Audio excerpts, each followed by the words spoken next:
Lucas Montgomery, 36, was the epitome of American success, charming, rich, and heir to a multimillion-dollar real estate empire in New York City. At one of his extravagant parties, his best friend and notorious womanizer, Trent Caldwell, made a cruel joke. "You're too arrogant to marry anyone beneath your status," Trent smirked, sipping bourbon. "Bet you won't last a week married to one of your maids."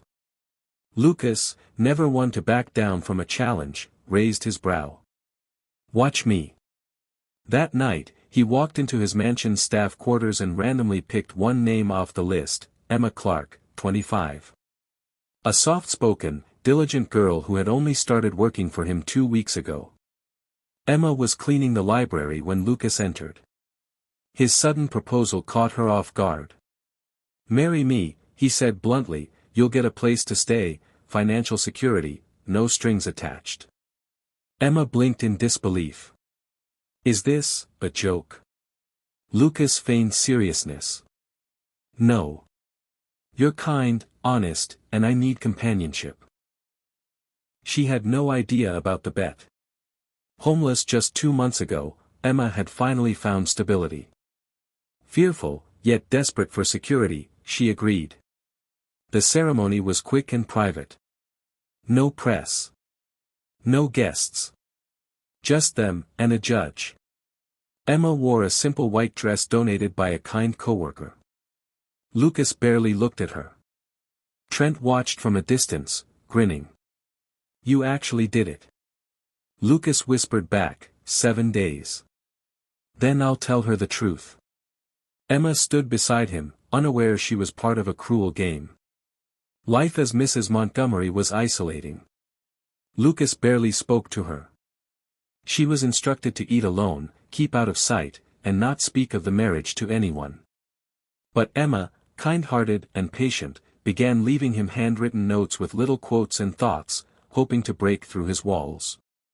Lucas read them but never responded. Yet something stirred inside him. One morning, Lucas found Emma asleep at the kitchen table, a worn photo clutched in her hand. It showed her as a child, holding hands with an older man in army uniform, her father. "Curious," he asked, "is that your dad?" Emma nodded. "He died serving overseas. After that, we lost our home. My mom passed away last year. It's just me now." For the first time, Lucas saw her not as a maid, but as a woman who had suffered and still stood tall. Emma discovered it was Lucas's birthday from his assistant. That evening, she baked a cake from scratch and waited in the dining room, wearing a shy smile. He walked in, surprised. "You did this?" She nodded. "Happy birthday, Lucas." They sat together for the first time. He laughed.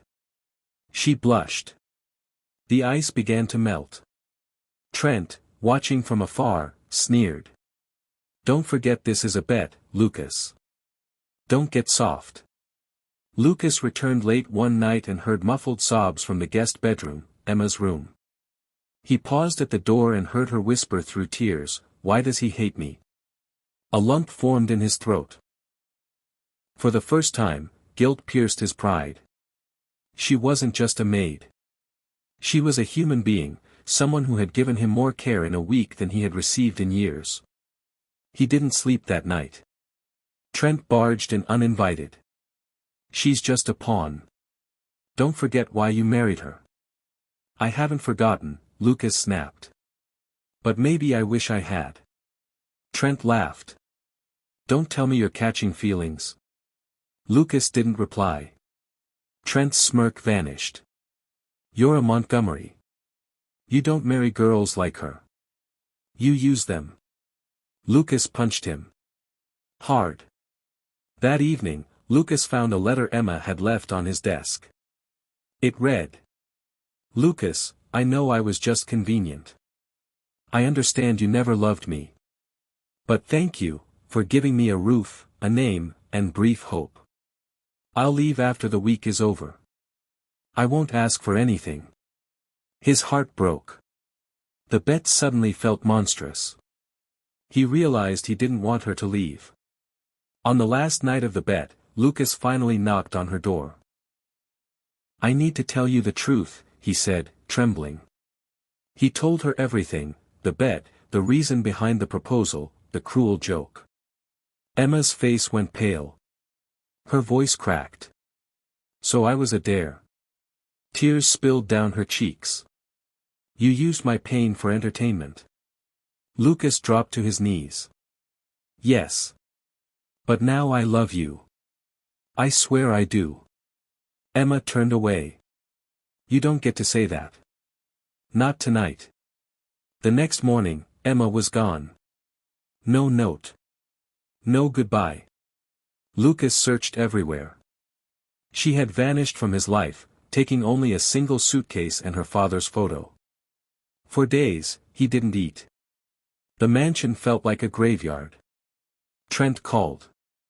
Lucas didn't answer. He shut down his social life, his business, everything. He had won the bet, but lost the only woman who ever touched his soul. 6 months later, Lucas found her. She was volunteering at a shelter in Boston, serving food with a smile despite the pain in her eyes. He approached, humbly. "I've donated $10 million to this shelter," he said softly. "Not to impress you, but to become someone worthy of standing beside you." Emma stared at him. "Why now?" "Because the man you married on a bet was a coward. But the man before you is someone who finally learned what love really is." Silence. Then, gently, she held out her hand. "Of course. Here's the same long, emotional, heartfelt, and beautiful lesson in English, crafted to deeply touch the heart and leave a lasting impact. It can be used at the end of the story or narration. Sometimes life brings us to a crossroad where fame, money, and power lose all meaning. A person's true identity is not defined by their last name, their bank account, or the clothes they wear, it's defined by their character, kindness, sincerity, and the sacrifices they make." Lucas was a billionaire who believed he could buy anything: respect, relationships, even someone's heart. Out of pride, he made a bet and dragged an innocent girl into it. He thought it was just a game. But what he didn't know was that this game would shatter his soul and awaken his sleeping humanity. Emma, a simple, soft-spoken girl who had known nothing but pain, gave him what no amount of money ever could: genuine care, silent prayers, and love without expectation. Where he gave her silence, she offered him hope. Where he ignored her, she saw him as human. And that selfless kindness began to melt the walls around his heart. Respect is not earned through wealth or family name, it's earned through action. Love is a gift that cannot be bought or forced, and that makes it the most precious thing of all. Before testing others, we must learn to test our own hearts. And above all, never judge someone by their job, appearance, or background, because the most beautiful souls often come from the most broken places. Emma's quiet tears, her soft words, and her silent service transformed a cold, arrogant man into someone capable of love. Lucas realized that everything he had ever owned was temporary, but Emma's heart was the one treasure he had never truly earned, until now. True relationships are not built with money, they are built with hearts. And when the heart is pure, it can change everything.